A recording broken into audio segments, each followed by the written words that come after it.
আল্লাহর নবী সাল্লাল্লাহু আলাইহি ওয়াসাল্লাম অঝর নয়নে কেঁদেছিলেন। এর জন্যই কেঁদেছিলেন যে এই বান্দা, এই সাহাবী, এই আবু সালামা আমাকে এত ভালোবাসলো, দুনিয়ার অনেক বান্দা আসবে, অনেক বান্দা নাফরমান বান্দা যারা আসবে, আমি মুহাম্মদ জানা সত্ত্বেও আমাকে মুহাব্বত তারা করবে না, আমার প্রতি তারা মায়া আনবে না, আমার কোনো সমালোচনা তারা ছাড়বে না, আমার প্রতি তারা ভালোবাসা বর্জন করবে না, আমার প্রতি তারা বিশ্বাস করবে না। আজ আমরা তাদের অবস্থাটা ভেবে দেখি, আমাদের অবস্থাটা ভেবে দেখি। আবু সালামা রাদিয়াল্লাহু তাআলা আনহুর কি ছিল, আবু সালামার ভালোবাসাটা কি রকম ছিল। আবু সালামা রাদিয়াল্লাহু তাআলা আনহু আল্লাহর নবী সাল্লাল্লাহু আলাইহি ওয়াসাল্লাম শুধু জেনে যাবেন এই কথাটা, তাই তিনি মনে মনে ভাবছেন আল্লাহ রাব্বুল আলামিন জেনে নিয়েছেন, তিনার হাবিবও জেনে নেবেন, আমি তো বড়ই অপমানিত হয়ে যাব, আল্লাহ তাআলা তো আমাকে ক্ষমা করবেন না, আল্লাহ রাসূল তো আমাকে ক্ষমা করবেন না। এই কথা ভেবে আবু সালামা রাদিয়াল্লাহু তাআলা আনহু তিনার শরীরের অবস্থা এই করে আল্লাহর নবী সাল্লাল্লাহু আলাইহি ওয়াসাল্লামের পা মুবারকে মাথা রেখে দুনিয়া থেকে বিদায় হয়ে গেলেন। আপনার আমার ভালোবাসা কি রকম দরকার ছিল, আপনার আমার মহব্বত করা কি রকম দরকার ছিল, আপনার আমার প্রতি আল্লাহ রাব্বুল আলামিন দয়া করেছেন। এই নবীর উম্মত হয়ে আপনি আমি এই জায়গায় আসতে পেরেছি, এই নবীর উম্মত হয়ে আপনি আমি দুনিয়াতে আসলাম, এই নবীর কথা আপনি আমি কি করে ভুলে রইলাম। বাপ, এমন একটি সময় আসবে যেই সময়টা আপনার জন্য এমন ভয়ঙ্কর হয়ে যাবে, যেই সময়টা আল্লাহ রাব্বুল আলামিন ডাক দিয়ে আল্লাহ রাব্বুল আলামিন মালাকুল মাউতকে আপনার সামনে আমার সামনে যখন পাঠাবে, আপনার আমার জীবনের সব থেকে যেটা কাছের ছিল, সব থেকে যেটা আমার সব থেকে প্রিয় ছিল, যে রূহ মুবারক, যে আত্মা আমরা বলি, আমার ভিতর থেকে যখন আজরাইল আলাইহিস সালাম যখন কেড়ে নিতে আসবেন, আপনি আমি তখন চাইবো না আমার আত্মাটা আজরাইল নিয়ে যাক, আপনি আমি চাইবো না যে আমার কাছ থেকে নিয়ে যায়। কবরের ব্যাপারটা আপনি আমি ভেবে দেখি, মা বোনেরা, বাপজি আমার সোনার লালেরা, ভেবে দেখি আমাদের কবরের ব্যাপারটা। প্রত্যেকটা ব্যক্তিকে যখন কবরে রাখা হয়, কবরে রাখার পরে আপনারা ভেবে দেখুন তো, কবরের বাসগুলো শুকার আগেই আপনার লাশগুলো পচে দুনিয়া থেকে চলে যায়। কবরের বাসগুলো শুকার আগেই আপনার লাশগুলো পচে যায়।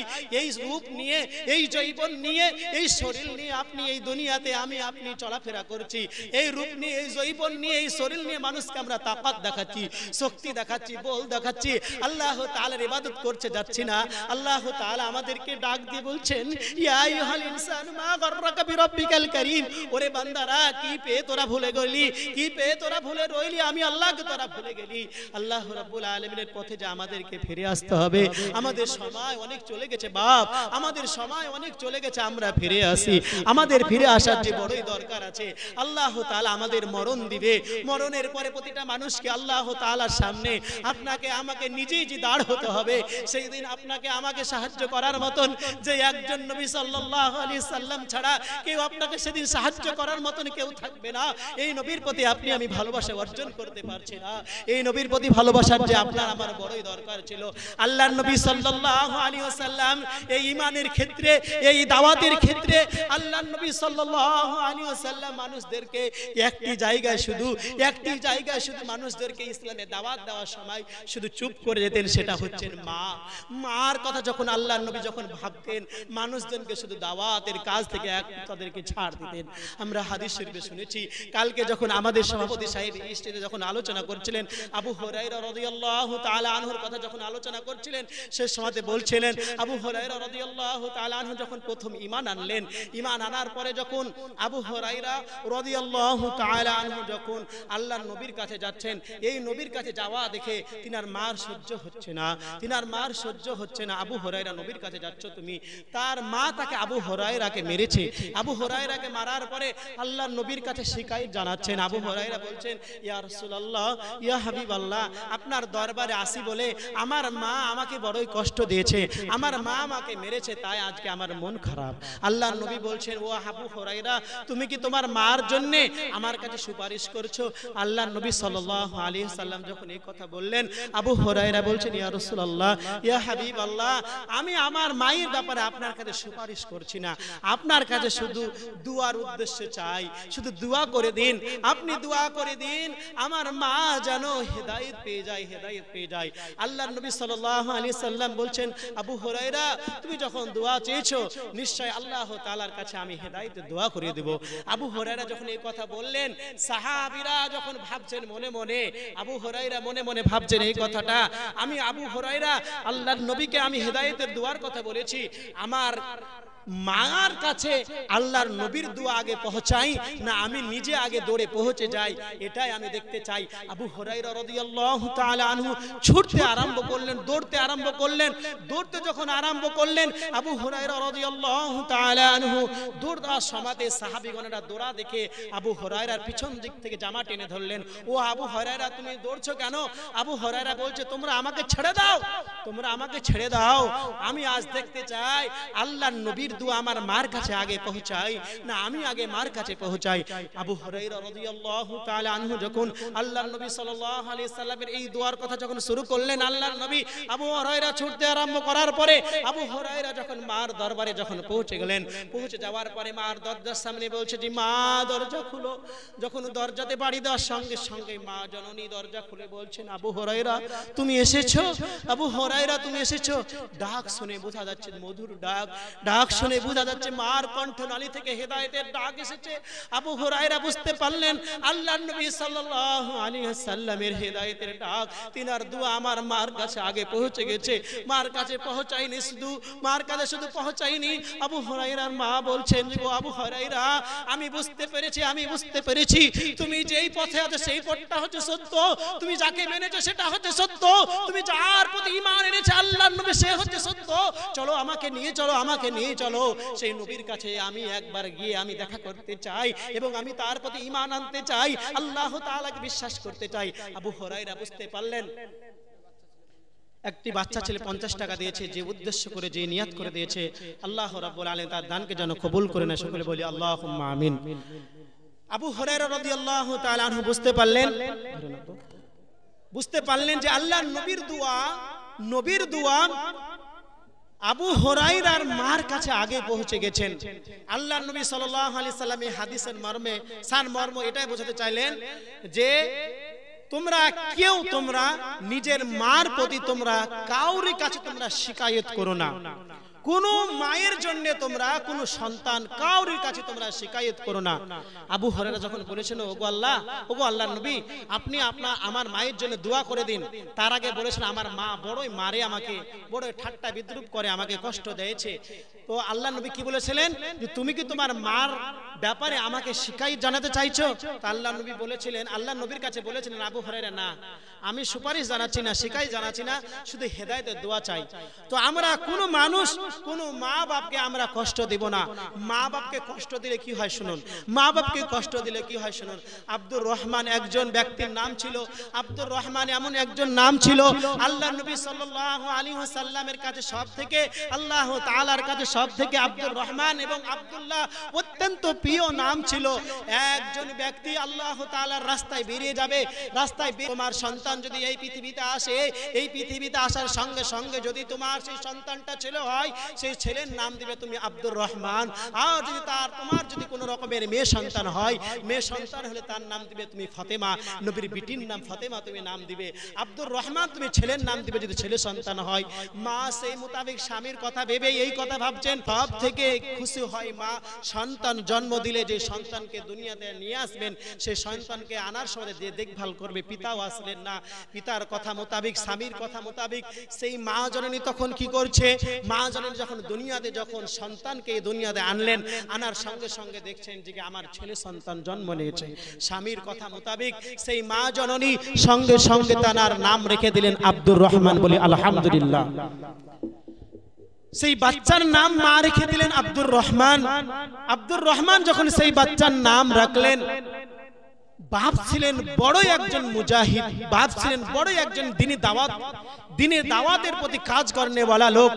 সেই মা জননী তখন আব্দুর রহমানকে বড় করতে থাকলেন, সে যেন আব্দুর রহমান আমার কথাগুলো শুধু নয় আল্লাহ তাআলার ইবাদত, নবী সাল্লাল্লাহু আলাইহি ওয়াসাল্লামের চরিত্র, তিনার আহ্বান, প্রতিটা কথা যেন আব্দুর রহমান পালন করে। মা জননী আব্দুর রহমানকে এইভাবে লালিত পালিত করে বড় করে আস্তে আস্তে আব্দুর রহমান যখন বড় হয়, এইভাবে 1 2 3 4 প্রচার করতে করতে যখন বড় হয়ে গেল, বড় হয়ে যাওয়ার পরে যখন মা জননী যখন বুঝতে পারলো আমার আব্দুর রহমানের বিয়ের একটা বয়স হয়েছে, আমরা প্রতিটা মা বাবা আমরা বুঝতে পারি যে আমাদের সন্তান ও মেয়েদের বিয়ের সময় মা জননী বুঝতে পারলেন যে আমার সন্তানের আব্দুর রহমানের বিয়ের সময় হয়েছে। আব্দুর রহমান যখন বড় হয়েছিলেন, বড় হওয়ার পরে মা চিন্তা করতে লাগলেন আমার ছেলের জন্য একটা মেয়ে দরকার। আব্দুর রহমানের মা মেয়ে খুঁজতে লাগলেন। মেয়ে খোঁজার পরে মেয়ে খুঁজতে খুঁজতে একটি মেয়ে খুঁজে পেলেন। আব্দুর রহমান সেই মোতাবেক আব্দুর রহমান সেই মেয়েটাকে মার দেখানো সেই মহিলাটাকে আব্দুর রহমান বিয়ে করলেন।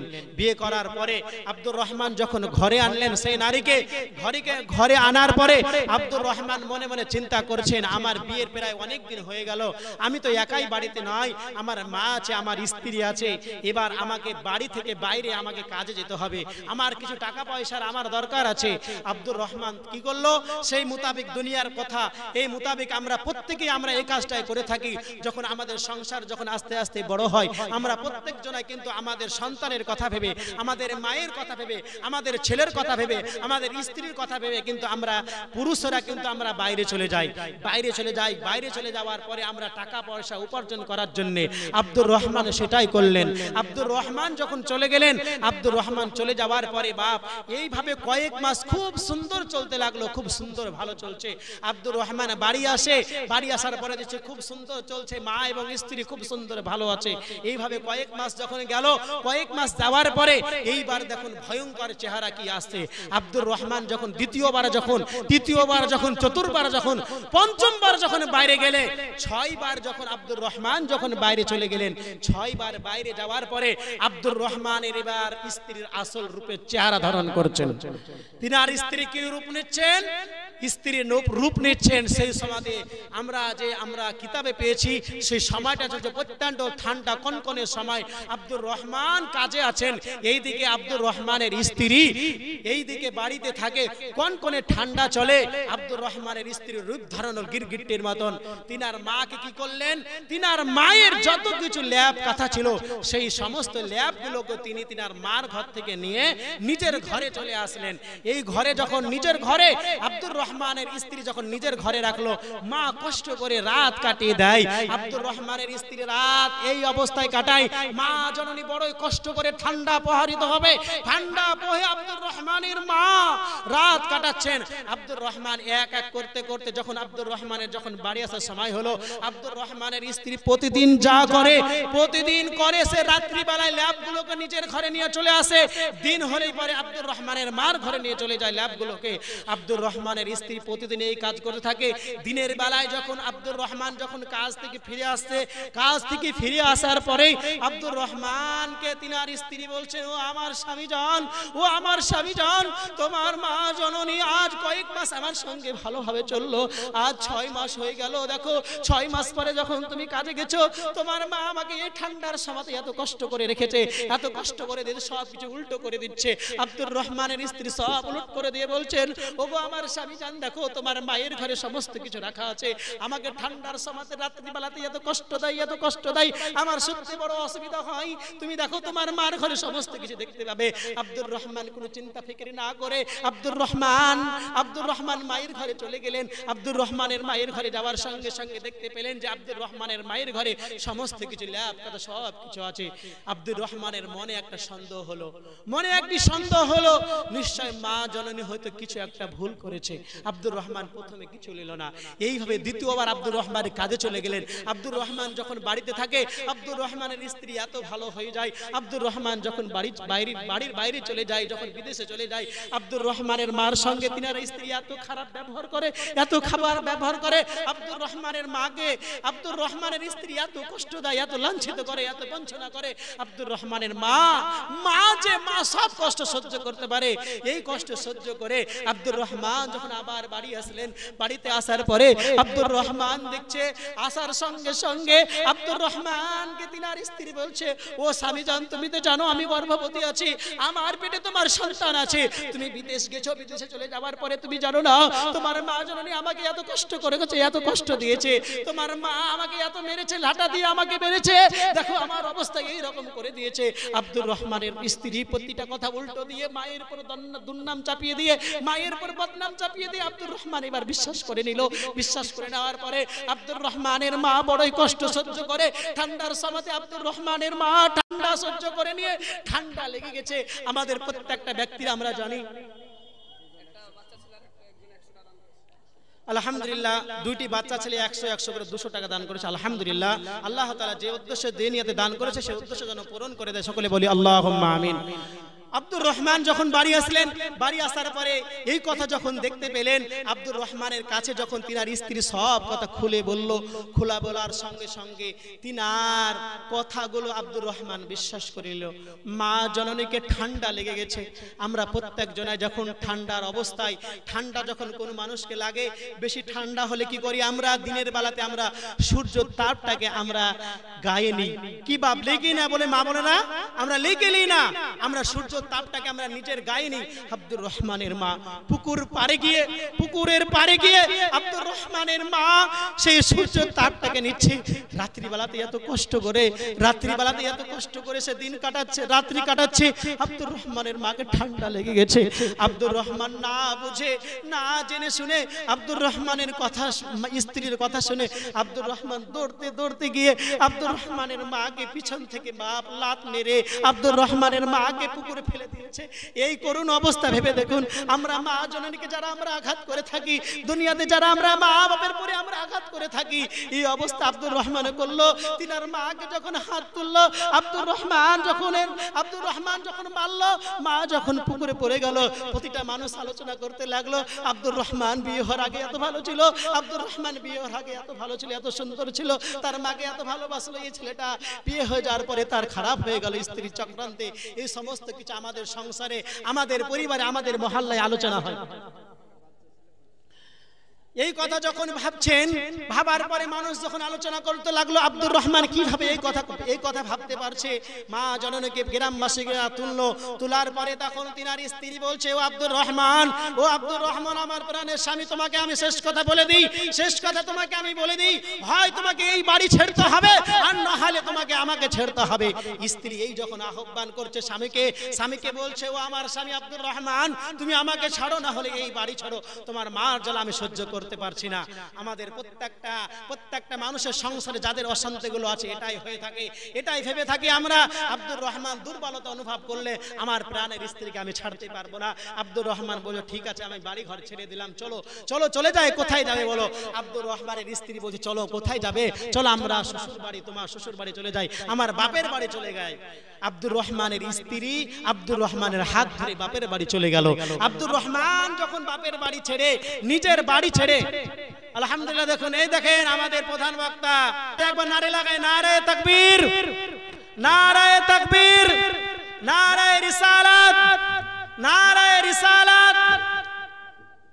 আব্দুর রহমান যখন তিনার শ্বশুর বাড়ি যখন চলে গেলেন, চলে যাওয়ার পরে আব্দুর রহমান ওই জায়গায় চলে যাওয়ার পরে আব্দুর রহমান সেই রকমই শ্বশুর বাড়ি থাকা অবস্থাতে বাইরে যখন চলে গেল, কাজ করতে যখন চলে যাওয়ার পরে স্ত্রী তো গর্ভবতী আছে, স্ত্রী সন্তান আনবে দুনিয়াতে। এই কথা ভাবছেন আব্দুর রহমান যে আমার স্ত্রী গর্ভবতী আছে, দুনিয়াতে সন্তান নিয়ে আসবে। আব্দুর রহমান বাড়ির বাইরে গিয়ে টেনশন করে, বিদেশে গিয়ে, যে আমার স্ত্রীর এই অবস্থা। আব্দুর রহমান মনে মনে ভাবে যে আমার স্ত্রী দুনিয়াতে কিছু নিয়ে আসুক, তারপরে আমি যাব। আব্দুর রহমান যখন এইভাবে যখন শুনতে পেলেন যে তিনার স্ত্রী এই দুনিয়াতে একজন সন্তান নিয়ে এসেছে, এই সন্তান তিনি পেয়েছেন, আব্দুর রহমান যখন বাড়ি ফিরলেন, বাড়ি ফেরার পরে আব্দুর রহমান দরজাতে ঠক ঠক করে কড়া নাড়া দেয়, ওগো আমার স্ত্রী, তুমি দরজাটা খুলে দাও, দরজাটা খুলে দাও, আমি আব্দুর রহমান তোমার ঘরে আমি এসেছি। তিনার স্ত্রী কিন্তু দরজার দিকে খেয়াল করে না, দরজা অন্যজন খুলে দেয়। আব্দুর রহমান যখন দরজা খুলে দেওয়ার পরে স্ত্রীর কাছে যখন পৌঁছায়, স্ত্রীর কাছে পৌঁছে যাওয়ার পরে দেখে যে স্ত্রী তার কি করছে, তার সন্তানকে নিয়ে তিনার স্ত্রী এত আদর যত্ন করছে। ওরে আমার সোনার লাল রে, ওরে আমার সোনা রে, তুই বড় হ, তুই এত যত্ন করছে। আমরা প্রত্যেকটা বাবা মা, আমরা মা বোনেরা যেটা আমরা করে থাকি, আমাদের প্রত্যেকটা কথা ভুলে গিয়ে আমরা এত কষ্ট করার পরে যে সন্তানকে আমরা দুনিয়াতে আনি, এই সন্তানকে আনার পরে এই সন্তানকে আমরা যেভাবে যত্ন করি প্রথমত আমরা স্বামী ভুলে সব কিছু খাবার ভুলে গিয়ে যেই কথাটা আমরা ভাবি সেই কথাটা হচ্ছে আমার সন্তান। আব্দুর রহমানের বড়ই মাথায় টেনশন লেগে গেল।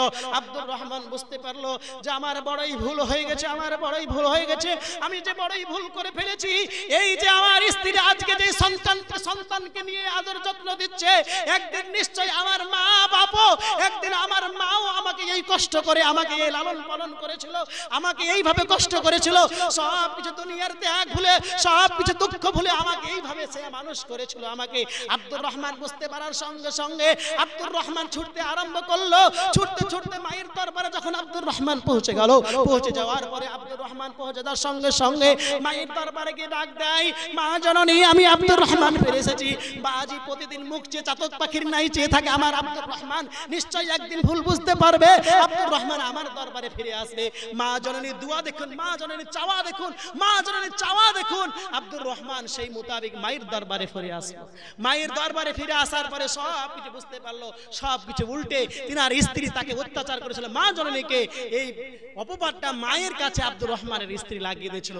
আমাদের সমাজে বাপ এটাই ঘটছে, আমাদের সমাজে এটাই ঘটছে। আমাদের সমাজ এই থেকে আমাদের প্রত্যেকটা মানুষকে, প্রতিটা মানুষকে, মা বোনেদেরকে এবং ভাইদেরকে আমি আব্বাজানদেরকে বলবো, বাপ মাকে কষ্ট দিয়েন না, বাপ মাকে কষ্ট দিয়েন না। বাপ মাকে যদি কষ্ট দেন দুনিয়ার সমস্ত কিছু আল্লাহ তাআলা, সমস্ত কিছু আল্লাহ রাব্বুল আলামিন আপনার আমলকে বরবাদ করে দিতে পারেন, সমস্ত কিছু আমল আলামিন গর্বত করে দিবেন। তো আমি যে উদ্দেশ্য করে আপনাদের সামনে এসেছি ছোট্ট একটি ঘটনা বলবো ইনশাআল্লাহ, তারপরে আমি আমার হুজুরকে জায়গা দেব ইনশাআল্লাহ। সেই কথাটা হচ্ছে আমি বলেছিলাম ইল্লা মান তাবা ওয়া আমানা ওয়া আমিলা সালিহান, যে আয়াতটা আমি পড়েছিলাম সূরা ফুরকান থেকে 70 নম্বর আয়াত। এই কথাটা হচ্ছে আল্লাহ রাব্বুল আলামিনের রাস্তাতে, আল্লাহ রাব্বুল আলামিনের রাস্তাতে আমাদের প্রত্যেকটা মানুষের জন্য ফিরে আসা যে কত সহজ। আপনি আমি যদি এই কথাটা অন্তর দিয়ে শুনি, আপনার মন দিয়ে, আপনার চোখ দিয়ে আপনার অশ্রু ঝরে যাবে। কথাটা একবার ভাবি। আল্লাহর নবী সাল্লাল্লাহু আলাইহি ওয়াসাল্লাম সাহাবীদের সঙ্গে বসে আছেন, সাহাবীদের সঙ্গে বসে আছেন আর বলছেন, ও আমার সাহাবীরা শোনো, বনি ইসরাঈলদের জামানার একটি ঘটনা। মুসা আলাইহি ওয়াসাল্লাম আল্লাহ রাব্বুল আলামিনকে বলছেন, ওগো আল্লাহ, ওগো আল্লাহ, এই পৃথিবীতে সব থেকে আমাকে যারা বিশ্বাস করে, নবী মানে মুসাকে যারা নবী মানে, মুসা বলছে তাদের ভিতরে সব থেকে যে গুনাহগার ব্যক্তি আমাকে সেটা দেখাও। আল্লাহ রাব্বুল আলামিনকে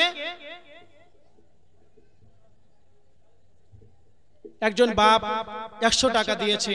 আপনারা দেখতে পাচ্ছেন কি অবস্থায়, কি অবস্থাতে আসলেন, ইনার মহব্বত দেখুন কি অবস্থায়। আসার পরে এই নবী পাকের প্রতি আমাদের ভালোবাসা রেখে 100 টাকা দান করেছে, যে উদ্দেশ্যে, যে নিয়ত করে দান করেছেন, আল্লাহ তাআলা তিনার অবশ্যই দানকে যেন কবুল করে। সকলে বলি আল্লাহুম্মা আমিন। তো মুসা আলাইহিস সালাম আল্লাহ তাআলার কাছে জানতে চাইলেন, ওগো আল্লাহ, আমার অনুসরণকারীদের ভিতরে সবথেকে কে বেশি গুনাহগার? আল্লাহ রাব্বুল আলামিন বলছেন, ও মুসা, তুমি এখানে বসে থাকো। বসে থাকার পরে তোমার সামনে থেকে যখন সর্বপ্রথম যেই ব্যক্তিরা তোমার সামনে দিয়ে পাস হবে, সেই ব্যক্তিটা হচ্ছে দুনিয়ার সব থেকে বেশি গুনাহগার। এই কথা যখন বুঝতে পারলো, মুসা আলাইহিস সালাম দেখছেন যে একজন ব্যক্তি পার হয়ে যাচ্ছে। তো যেই ব্যক্তিটার কোলে একটা সন্তান আছে, একটা ছেলে সন্তান আছে, সেই ব্যক্তি চলে যাচ্ছে। চলে যাওয়ার পরে মুসা আলাইহিস সালাম বুঝতে পারলেন যে দুনিয়াতে এখন পর্যন্ত আমার অনুসারীদের ভিতরে এই ব্যক্তিটা সবচেয়ে গুনাহগার ব্যক্তি। মুসা আলাইহিস সালাম জানতে পারলেন। মুসা আলাইহিস সালাম বাড়ি চলে আসলেন। বাড়ি চলে আসার পরে বলছেন, ওগো আল্লাহ, আমি তো বুঝতে পেরেছি সবচেয়ে গুনাহগার ব্যক্তিকে। এবার আল্লাহ, আমি তোমার কাছে জানতে চাই সব থেকে নেককার ব্যক্তি কে, এটা আমি জানতে চাই। মুসা আলাইহিস সালাম যখন জানতে চাইলেন, আল্লাহ রাব্বুল আলামিন বলছেন, হে মুসা, হে মুসা, তুমি সব থেকে নেককার ব্যক্তিকে জানতে চাও, যাও, তুমি চলে যাও। তুমি যেই জায়গায় বসেছিলে সেই সময়তে ওই জায়গায় বসোগা। ওই জায়গাতে বসার পরে সর্বপ্রথমে সূর্য ডুবার পরে যেই মানুষটা, সূর্য ডুবার সঙ্গে সঙ্গে যে মানুষটা তোমার সামনে দিয়ে পার হবে, ওই মানুষটাই হচ্ছে সব থেকে বড় দুনিয়ার নেককার মানুষ। মুসা আলাইহিস সালাম সেই মোতাবেক সেই জায়গায় গেল। সেই জায়গায় যাওয়ার পরে দেখছে তো কিছুক্ষণ পরে, সূর্য ডুবার পরে কিছুক্ষণ পরে একটি লোক একটি সন্তানকে নিয়ে চলে আসছে। তো দেখছে মুসা আলাইহিস সালাম যে যেই লোকটারা গিয়েছিল সবথেকে গুনাহগার ব্যক্তি, ওই লোকটাকেই দেখছে আবার ছেলে সন্তানকে নিয়ে চলে আসছে। মুসা আলাইহিস সালাম অবাক হয়ে গেল, কি ব্যাপার? সকালে দেখলাম যে সে হচ্ছে সবথেকে গুনাহগার ব্যক্তি, এখন দেখছে কিভাবে সে এত নেককার হলো। আল্লাহ তাআলাকে জানতে চাইলেন, ওগো আল্লাহ, আমি তো সকালে জানলাম এ সবথেকে গুনাহগার, কি করে নেককার হলো? আল্লাহ তাআলার কাছে মুসা আলাইহিস সালাম জানতে চাইলেন। যখন জানতে চাওয়ার পরে মুসা আলাইহিস সালামকে আল্লাহ রাব্বুল আলামিন বলছেন, ও মুসা, তুমি তাহলে শুনে নাও। এই ব্যক্তি যখন তার সন্তানকে যখন নিয়ে যখন চলতে আরম্ভ করলেন, চলতে চলতে যখন জঙ্গলে যখন পৌঁছালো, জঙ্গলে পৌঁছার পরে সেই জায়গায় তার সন্তান তার বাপকে জিজ্ঞাসা করছে, আব্বাজান, ওগো আব্বাজান, এই যে আমরা জঙ্গলে এসেছি, এই জঙ্গলের থেকে কি বড় আছে? জঙ্গলের থেকে কি বড় আছে? আব্বাজান বলছেন, ওগো আমার সন্তান, এই জঙ্গলের থেকে বড় হচ্ছে ওই যে পাহাড় দেখতে পাচ্ছ, ওই পাহাড় হচ্ছে জঙ্গলের থেকেও বড়। সন্তান বলছেন, আব্বা, জঙ্গলের থেকে পাহাড় বড়, তো পাহাড়ের থেকে কি বড় আছে? আব্বাজান বলছেন, সন্তান গো, ওরে আমার সন্তান, শুনে নাও, ওই পাহাড়ের থেকে এই যে আকাশ দেখছো, এই আকাশ হচ্ছে ওই পাহাড়ের থেকেও বড়। সন্তান বলছে, আব্বা, আকাশের থেকে কি বড়? সন্তানের কথা শুনে আব্বাজান বলছেন, এই আকাশের থেকে বড় হচ্ছে, সন্তান রে, আমার গুনাহ সব থেকে বড়, আমার গুনাহ সব থেকে বড়। সন্তানকে উত্তর দিচ্ছে, আকাশের থেকে আমার গুনাহ সব থেকে বড়। সন্তানকে জড়িয়ে ধরে কান্না করতে শুরু করলো, আমার গুনাহ সব থেকে বড়। আব্বাজানকে জিজ্ঞাসা করে, আব্বাজান, তাহলে গুনাহের থেকে কি বড়? আব্বাজান উত্তর দেয় সন্তানকে, ও আমার সন্তান, শুনে নাও, এই গুনাহের থেকে আল্লাহ রাব্বুল আলামিনের দয়া অনেক অনেক অনেক বড়, অনেক বড় গুনাহের থেকে দয়া। সন্তান বুঝতে পারলেন গুনাহ সব থেকে বড়। আল্লাহ রাব্বুল আলামিন মুসা আলাইহিস সালামকে বুঝাতে চাইলেন, ওরে মুসা, শুনে নাও, শুনে নাও, সে যখন বলেছিল আমার গুনাহ সব থেকে বড়, তার গুনাহ থেকে আল্লাহ রাব্বুল আলামিনের দয়া বড়। এই দয়ার সঙ্গে যখন বলেছিল, এই দয়ার সঙ্গে সঙ্গে আমি তার প্রতি এত খুশি হয়েছিলাম, এত খুশি হয়েছিলাম, ইল্লা মান তাবা ওয়া আমানা ওয়া আমিলা সালিহান, তার গুনাহগুলোকে আমি নেকির দ্বারাই পরিবর্তন করে দিয়ে তার জিন্দেগীর সমস্ত গুনাহগুলোকে আমি maaf করে দিয়ে সবথেকে বড় নেককার বানিয়ে দিয়েছি। বলি সুবহানাল্লাহ। এটাই হচ্ছে আল্লাহ তাআলার রাস্তায় ফিরে আসার আমাদের সহজ উপায়। আমরা প্রত্যেকটা ব্যক্তি যদি আমাদের গুনাহের ব্যাপারে আল্লাহ তাআলাকে ফরিয়াদ করি, আল্লাহ, জীবনে অনেক ভুল করেছি, অনেক পাপ করেছি, আল্লাহ তুমি ক্ষমা করো, এটা প্রত্যেকটা মানুষের জন্য কর্তব্য। আল্লাহ তোমার দয়ার শেষ নেই, এটা আমাদের প্রত্যেকজন বলার দরকার ছিল। যাই হোক বাপ, হুজুরকে বসে অনেক কিছু আলোচনা করলাম, আমার বেয়াদবি হয়ে গেছে, হুজুর ক্ষমা করবেন। অনেক কিছু আলোচনা করার পরে আপনারা হয়তো কোনো রকমের কোনো ভাষাতে যদি আপনারা কোনো রকমের কষ্ট পেয়ে থাকেন, আপনারা আমাকে আপনাদের সন্তান হিসাবে, আপনাদের ভাই হিসাবে এবং আপনাদের ইমাম সাহেব হিসাবে ক্ষমা করবেন। এই বলে আমার বক্তব্য শেষ করছি। ওয়া আখিরি দাওয়ানা আনিল হামদুলিল্লাহি রাব্বিল আলামিন। হুজুর, একটি আমি মা সন্তান একটি গজল বলতে চাই, একটি গজল বলে ইনশাআল্লাহ আমি শেষ করে দেব। মা আমার মাগো তুমি, তুমি আমার নয়ন মনি, মা আমার মাগো তুমি, আমি তোমার দুধের ঋণী, মা আমার মাগো তুমি, তুমি আমার নয়ন মনি, মা আমার মাগো তুমি, আমি তোমার দুধের ঋণী। সবার থেকে মাগো তোমায় বড়ই ভালোবাসি, মাকে ভালোবাসলে পারে আল্লাহ যেন খুশি, আল্লাহ যেন খুশি।